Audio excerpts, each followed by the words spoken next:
Welcome to Amplify, the personal brand business show. Today on the show, Bob is speaking with Jenna VanLeeuwen. It impacts what you need to make today, but it also impacts how much you need to save, right? So what's your savings target going to be? What's your investing target going to be? How much do you need to achieve financial independence? Like that expense number, the revenue number in the business, the expense number in the business, therefore the profit in the business, as well as what you are spending at home. It's the basis of your entire financial strategy. Hi there and welcome back to the Personal Brand Business Show. My name is Bob Gentle, and every week I speak with incredible people who share their secrets to building, marketing and monetizing their expertise and the mindset you need for your business to grow and thrive. If you're new to the show, then while you still have your device in your hand, take a second to hit that subscribe button. That way you won't miss a single episode. So I work with a lot of business owners, helping them build, market, and more importantly, especially with this episode, to monetize their personal brands. And it's true for nearly every one of my clients. Money matters. And in that, step one is often making a profit, and profit comes in all kinds of shapes and sizes. But second is actually often the hardest part, which is keeping your money. Money likes to fly, it likes to evaporate, and somehow you need to trap it and, more importantly, put it to work.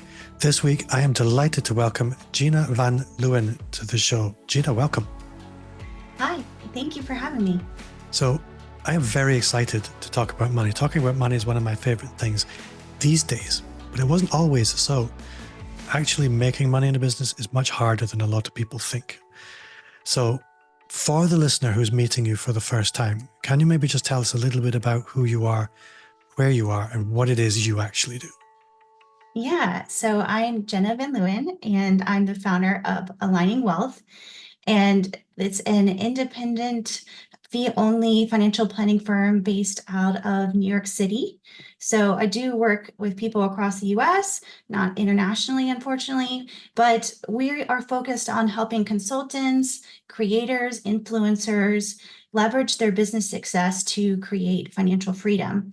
So yeah, so that's what I do for work. And then I am married. I have a daughter, two little doggies. So I always add that in because I really feel like part of managing your money is, yes, we want to help our businesses thrive, but ultimately we want to live lives that we love. And so the things that we do and the people that we love outside of work are, to me, an important part of the picture. What kind of dogs do you have? They're Chihuahua Terrier rescues. So they're small and yappy, but they're a lot of fun. I would love a Chihuahua. I'm the only person in my family who finds them cute. I would love a Chihuahua and I would love a parrot, but it's not happening. Yeah. I was going to tell you a story. So before we start talking about money, I moved in Scotland to the big city a couple of years ago from the countryside. And when I moved here, where I live is fairly cosmopolitan. And I look out my window and I saw somebody roller skating to work, which is fine. Another day, I saw somebody cycling to work with a parrot on his shoulder. And I thought, that's what I want. I've never told the story in the podcast before, but I thought you might enjoy it. Yeah, that sounds like fun. So from your perspective, personal and professional, they're very much one and the same. For a business owner, business cash flow, business profitability, and your personal lifestyle go hand in hand. It's not like that for employed people. Employed people, you get a salary and you make do. With a business owner, you're very much in control of your revenue, your profitability, and then what subsequently happens with that money in the business. And I know from personal experience, a successful business to everybody on the outside does not necessarily equate to a successful business for the business owner. And I think maybe that's a good place to start, is looking at what does a healthy business actually look like? Yeah, I definitely think that's true. So as a business owner, it can be tempting to just look at the top line revenue and continue to try to grow and grow and grow. But it matters what you take home personally. And it's a trade-off between what you do in the business and what you do at home. So you don't have to make the decision once, right? So you could decide in 1 year that you really feel like if you invest money in the business, it will help you grow the business and it will help you grow your wealth and take home income overall. So maybe you just temporarily decide you're going to do less personally so that way you can do more in the business. But then the same thing is true vice versa. You can say, hey, it's time for me to start taking more home. And I want to figure out how to, maybe trim things down in the business or grow the business more so that way I can take things home personally. So there's a lot of control there of what you can do. But, what makes a successful business is it is multifaceted, right? So it could be that top line revenue. You do care about it. Maybe you care about the take home. Maybe you care about the impact that you're making. But also too, I feel like it's important to sort of take a step back and make sure that you're actually living like a quality life, that you're not so entrenched in the grind about the numbers that you forget what it's all for. Yeah. Right. So yeah, I think that there's multiple ways that you can kind of lose sight of what it's like to have a successful business according to your own definition of success. I would be interested in your perspective on a couple of things that I hear again and again and again. Not so much recently, but the nature of my clients and the nature of the people I'm with has changed quite a lot over the last few years. But it used to be very common for me to hear business owners talking about how the business was their pension. Mm-hmm. And that because of that, they had, and I apologize for everybody that's still in this, and I'm going to guess it's probably a lot of people listening who still are under the impression that the business is going to be their pension. But I left it very late to move out of that mindset and actually take investing seriously. From your perspective as a financial planner, how dangerous is that mindset of the business is my pension? I do think that it is important to be very realistic about the number of businesses that sell, right? So when you talk about relying on your business to fund your ability to take care of yourself when you're older, something around, these numbers are US numbers, but something around only 1 in 5 businesses that go to market sell. And those businesses oftentimes do not rely around the owner. So if you are a consultant who is selling your personal expertise, that is in your brain. Even if you're going to have to operationalize that somehow, and you're also going to have to figure out how to step away as the brand, as the visionary. I mean, that it's a tall order that people don't even think about. So 1 in 5 businesses that go to market sell, but a lot of those are not, consultancy type businesses that revolve around an owner. So I feel like it's extremely dangerous to rely on your ability to take care of yourself when you're older with those odds. Instead, I would like to think about the perspective of how about you grow your business to the point where you can save to take care of yourself when you're older and also work on creating a sellable business. And then if you do manage to sell your business and use that, then you will be able to have, a very abundant lifestyle when you're older.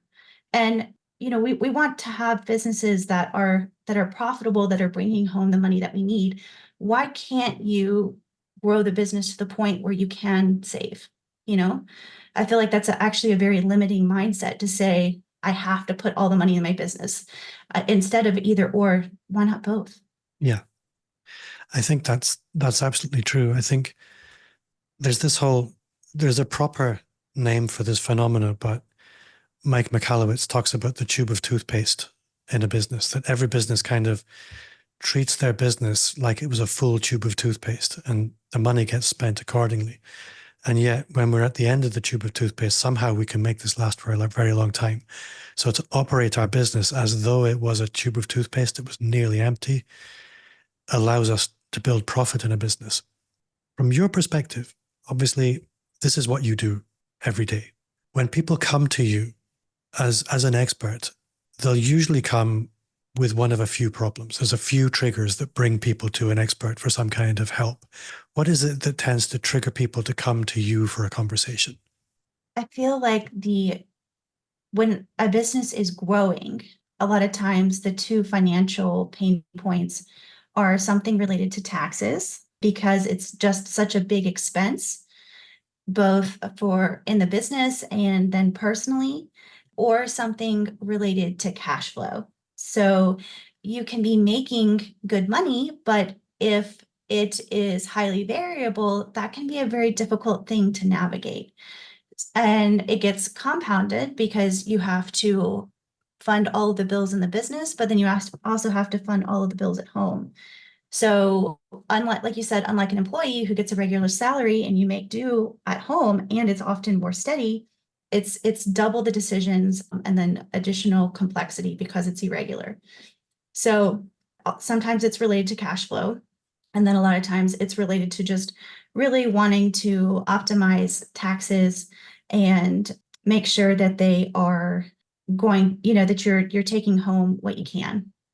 So whenever a business owner gets closer to wanting to step out of the business, then we start thinking about how to transition to that next phase of life and make sure that we have enough, and that if there is going to be a sale, that it's as efficient as possible.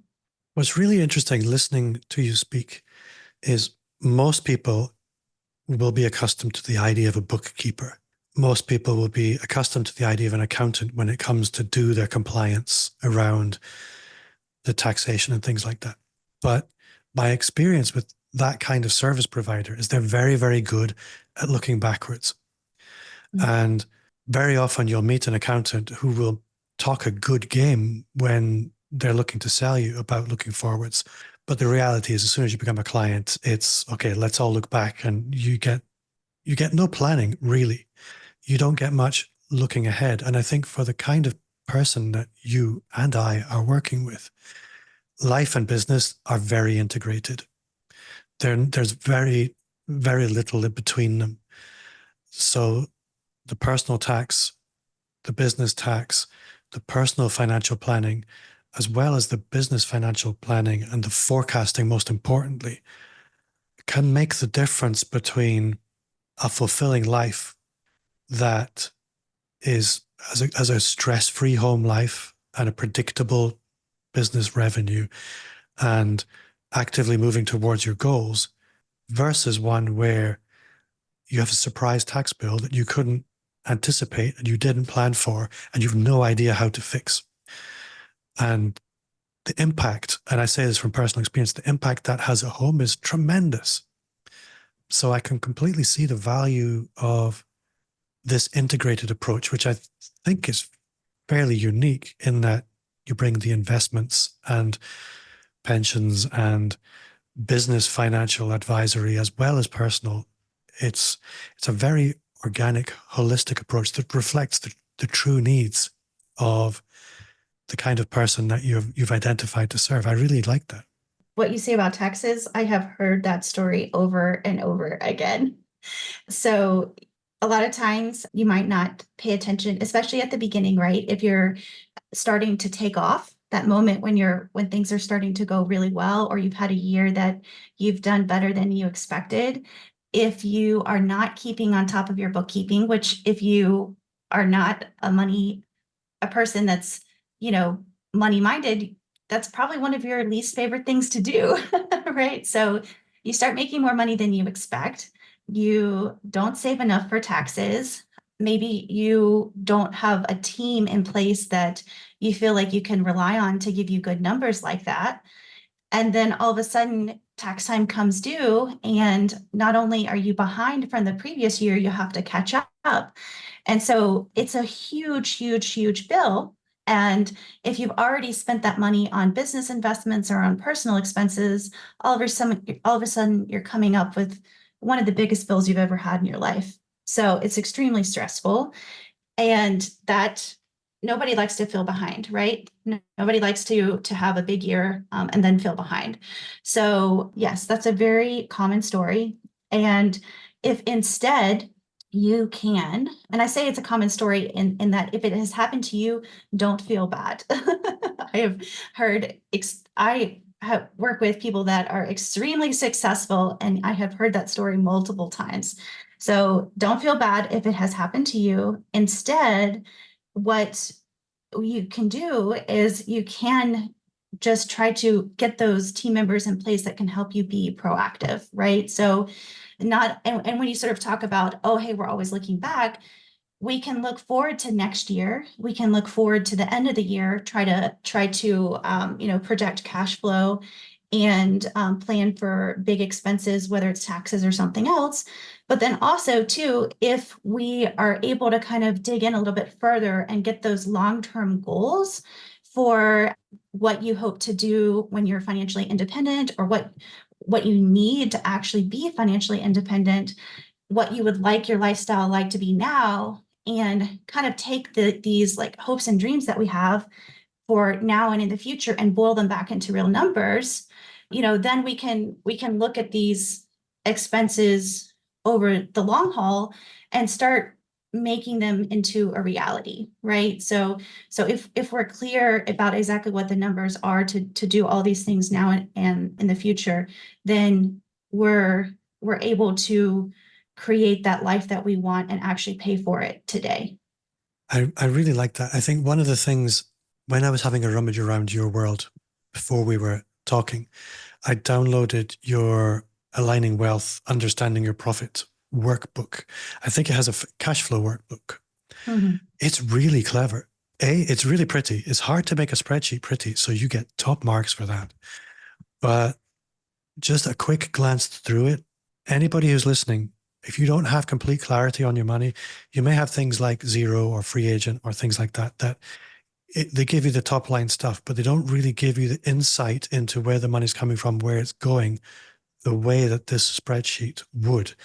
I use something very similar to this, and I remember the day I got it. It changed everything. So if anybody doesn't have like X-ray vision into where your business is coming from, where it's going, what you're actually going to need, I think you gave me a link for sharing this. You didn't know that I was going to be celebrating this spreadsheet quite the way I am, but it is really good. And I don't do this for everybody's lead magnets, because I am very passionate that people who have businesses that are successful deserve to enjoy those businesses. And if you get your money wrong, even a very successful business can flame out so quickly, and it breaks my heart. One of the most common reasons businesses go out of business is not because they fail, but it's because they failed to plan their finances. And like you said, they got hit by a tax bill because they were successful. Nobody helped them plan for that success or plan what that success actually meant. So go and get the spreadsheet. Thank you. So whenever I meet an expert, and I ask a lot of people this question, but the thing about experts that's different from other people is that they know when somebody walks in the room, there's probably going to be 2 or 3 things that they know are always causing problems. And people just need to fix this first. What are your go-to places that you always check first? The starting place for making all of these decisions is to have really good books as a business owner. It's not sexy. It's not something that people want to do. Think about categorizing expenses. Luckily, it is an extremely easy thing to outsource. It costs money, but there are bookkeepers out there. But how can you know what you can spend in the business or at home if you have no idea what your revenue is, if you have no idea what your profit is? So that is really step number 1. And even if you have a successful, like, even if you have a bookkeeper, you have to actually understand it, right? You can't just do the reporting for tax purposes and not look at it. So I feel like that is step one, is to really make sure that you have good books and that you understand what your revenue is and what is driving your revenue and what your expenses are, and getting that clarity there. And then I would say the second thing is kind of the same thing in your personal life. You don't have to monitor your expenses continually in your personal life. There are systems that you can set up to kind of give yourself guardrails, and you can do things like, automate savings and investments and things like that, right? But still, every once in a while, you really kind of need to do an audit and understand what your personal expenses are as well, because you just, like you said, like, money kind of just slips away, right? So how many subscriptions do we have that add up, and it just, we don't even use them, right? So that just occasionally getting that clarity and having those actual real numbers, people are always surprised. They're always surprised at what they're spending in the business and personally. So I feel like that is the number one place to start. And the reason why it matters is because it cascades everywhere, right? So what you're making in the business and what you're spending in the business, that's what flows home to you personally. So if you don't even know, if you have this sense of you're having a good year or a bad year, but you don't even know, do you actually know? No, you don't. So then, same thing, once you have the number of like what you need to make in the business and how that flows through at home, it impacts what you need to make today, but it also impacts how much you need to save, right? So what's your savings target going to be? What's your investing target going to be? How much do you need to achieve financial independence? Like, that expense number, the revenue number in the business, the expense number in the business, therefore the profit in the business, as well as what you are spending at home. It's the basis of your entire financial strategy. I think that's really important because I remember in my business, I thought I was lean. I thought I needed all the things that I was paying for. I went through the exercise you described there, and we cut, and bear in mind, my business is, in terms of its footprint, is very small.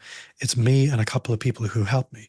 But we managed to cut $5,000 a month from our expenses in 1 month, just with crap, essentially. We've done the same thing in our personal finances. And I think what's really interesting is if I look at all the most successful people I know, they're successful through simplification, not through complication. And a lot of people think they need to be paying for lots of fancy services in order to have big fancy businesses. That's just not the case. Some of the most successful businesses out there, and you'll know this from working with your clients, are some of the most frugal and lean businesses that just make very smart decisions.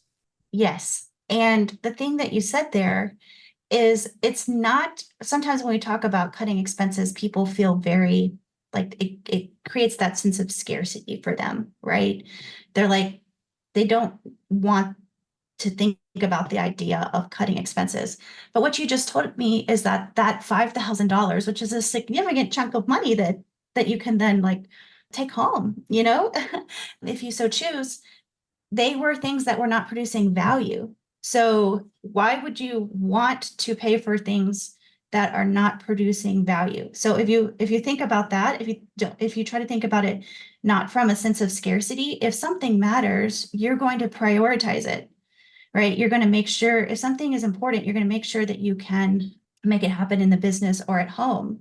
It's about making sure that what you are spending your money on is important to you. And if that whatever that business expense is that you cut, that means that you get to take that money home, you then get to reallocate it towards more of the things that are like maybe towards travel, maybe towards being financially independent sooner, maybe towards a new business project or expansion or whatever. So it's not, I think it's good to, when you're thinking about saying, hey, I want to be lean and I want to make sure that every expense, cut expenses, that it's really about finding the expenses. It's really about making sure that the spending is aligned with what you were hoping to accomplish and that it's efficient.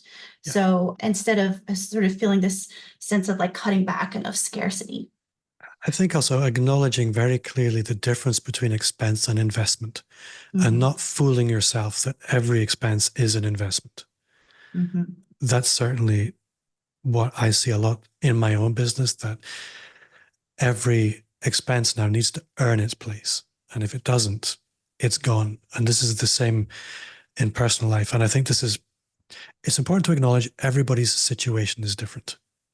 My situation, having been a business owner for a long time, not really being under the illusion that my business was my pension for a very long time, I'm now having to work very hard to catch up on that. And I would say to anybody that's listening who is my age-ish, it is never too late. My forecasting and projections now are just fine. But ask me 3 years ago, that was a very different story. But if you're earlier on in your career, then maybe putting money towards just enjoying life makes sense. But make it a choice and make it a strategy rather than an accident, or spending today and paying for it tomorrow. One of the lovely things in my business now is that we have fully funded, I think I could afford to have no money coming in for a year in the business, and we'd be just fine. And we have the same personally. It's a lot of security. Never really had that before. And I would imagine a lot of people listening don't have it. And this is why everybody's goals will be slightly different. Yes. And I would, based off of what you're saying, I think there's a lot of wisdom there. And there's two things that I would add. I would say, if you don't feel like you can do much or you don't want to do much, even doing a little, especially when you're starting off, makes a big difference. So that's the thing with investing, right? Compound interest, time makes a huge difference. So even if you're starting with $100 a month, £100 a month, just starting the habit of doing something like that, I think is important. Because like you said about the analogy about the toothpaste, right?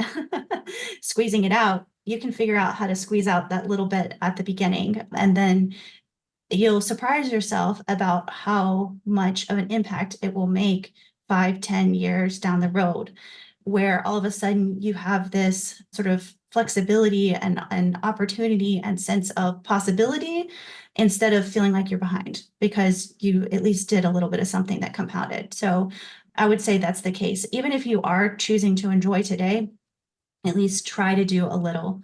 And then the other thing that you said about getting to the point where you've worked hard to have this, personally and professionally have this buffer, is that there's that sense of like peace. And I feel like the biggest thing that doing this kind of work gets you is it gives you like this sense of opportunity, right? That and security that you can, make choices that you find, like if you want to do something, it's intellectual freedom, it's creative freedom, it's financial freedom, it's time freedom, that having this big buffer between you and the bills gives you the opportunity to make long-term strategic decisions where you feel empowered and you feel like you're doing your best work. So I think that's really like the reason why we want to do all these things. Yes, we want to make sure that we're going to be, enjoying, nice food and comfort in our older years, but it's kind of hard sometimes to think about our older self. The benefit of doing this work now is that you get to have all of this ability to control your life today when you create that big buffer. I think the key takeaway, I think, for everybody should be every business is essentially a very simple machine. And as people who are good at something, as experts, we're very good at doing the thing that we do to get paid. But unless you've gone to school specifically to learn about business, nobody ever teaches you about the money. Somebody might teach you how to run your books day to day, but nobody ever really teaches you about how to run a profitable business. And for that reason, most people run businesses that just get by. They just get by. And it doesn't really matter if you're turning over 50,000 or 500,000. I know people who are making sort of tipping into the seven figures, but they're not actually taking home all that much. So working with somebody like Jenna to optimize those levers, sometimes it just needs some fine adjustment, working out what should the settings be, what's realistic for me. It can be the difference between being financially trapped in your business or using it as a springboard to financial freedom, which is kind of the point. We don't start businesses to be trapped. We start businesses for freedom. So, Jenna, I am thrilled that we've had this conversation. We're probably going to speak again.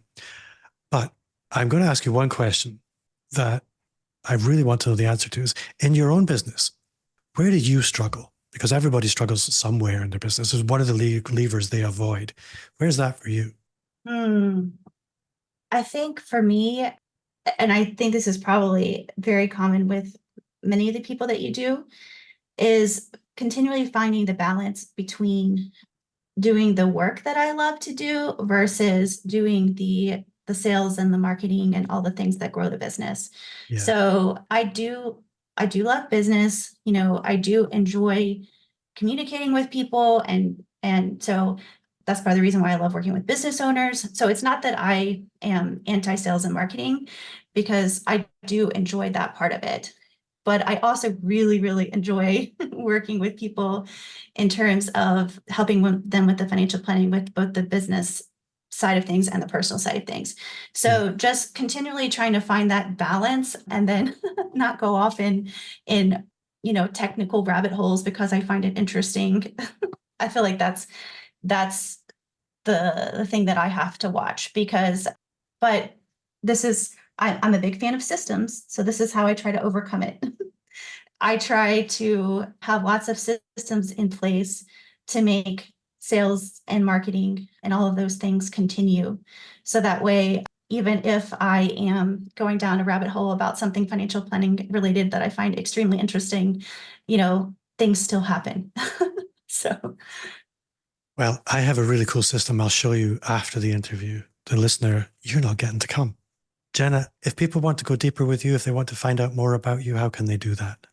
So they can go over to my website, and specifically, I do have a page, www.aligningwealth.com/podcast. I'm sure Bob will include it in the show notes. But if you have one burning question about business or personal that you would like to talk to me about, feel free to book a call, and no sales, just ask me a question, and I would be happy to see how I can, to try to answer that question for you. So I think that would be the number way to get in contact with me. But I'm also, available. I'm on LinkedIn, Instagram, all those places as well, if you'd like to connect and, start up a conversation. And before I let you go, what's one thing you do now you wish you'd started 5 years ago? So I have always been good about prioritizing my money and having a plan for my money. And that's why I became a financial planner, right? But something I have started recently is I have started a quarterly planning system where I plan out my projects for the quarter, but then plan out how long they'll take and the scope. So that has been a game changer. And just the same way that sort of understanding the size of all of your goals and then prioritizing them accordingly with your money, how I have found that extremely useful personally over the years and have helped clients do it. The same thing has been true in terms of time. So looking at both how many days off I might need in terms of vacation or family time, and then what I'd like to do professionally in a quarter, and thinking about how many weeks or days those might take, and kind of lining all those up. It's forced prioritization, which I think is important. And it's made me understand, oh, hey, I'm not going to be able to tackle that till next year, maybe. But the thing that it has done is it's made me so much less stressed out because I don't feel like I'm behind because I'm trying to do 2 years worth of goals in one quarter. So I feel like that has been a game changer in my business. And like I said, I did it financially, but doing it in terms of time and project management has actually been a game changer. So I wish I'd done that a long time ago. I'd been a lot less stressed out. Yeah, I think some people just tend to wing it and try and do a bit of everything and kind of stumble through like the plate spinners. And other people tend to know, okay, I like the look of all those plates, but I'm just going to spin one or two. And they get really good at spinning those plates. It is a more structured and healthy approach. But it's interesting. Some people seem to thrive just trying to do everything at once. It's a very personal approach, but finding your flow, I think that's the most important thing. And most people never really find the approach that allows them to really just find a flow state. And I'm really glad you've done that. Jenna, I've had a great time. I will put links to all your stuff in the show notes, but you have been great fun. Thank you very much. Thank you. So that does bring us to the end of another episode. Thank you at home for listening. If you did enjoy the show, then you will love the Personal Brand Business Roadmap. It's everything you need to start, scale, or fix your expert business. Just click the link in the show notes or visit amplifyme.agency/roadmap. Thank you again for listening. I will see you next time.